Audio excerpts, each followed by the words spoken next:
Pre-workout raises your heart attack risk. I think there are a lot of nuances, but I would say true, right?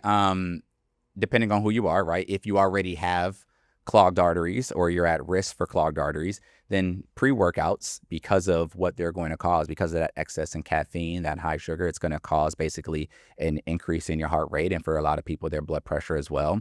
If you have underlying atherosclerosis or plaque buildup in the body, it's doing the same thing that the intense exercise is doing, or the other exposures that we talked about. That pre-workout can be cardiotoxic and lead to a heart attack. Or in someone who doesn't have risk factors for heart disease and doesn't have atherosclerosis, it can lead to sudden cardiac arrest. As we said, those are two different things. But yes, pre-workouts can be a preliminary thing that exposes someone's risk to a heart attack and sudden cardiac arrest. Yeah. Another statement: you can out-exercise bad genes. I would say true, because, and I again, it depends on what we're talking about, right?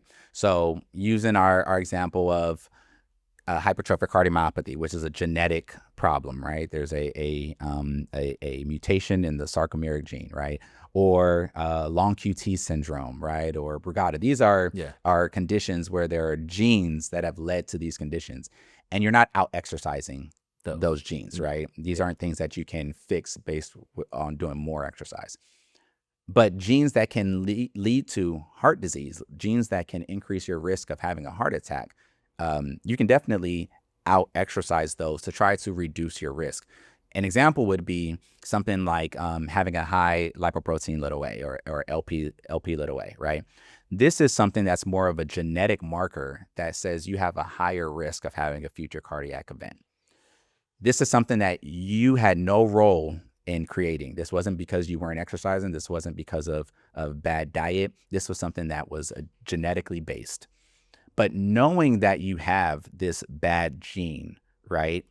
If you're born with bad genes that make your risk higher, or my favorite is everyone who is like, my dad had hypertension, my mom had diabetes, that means I'm going to get it.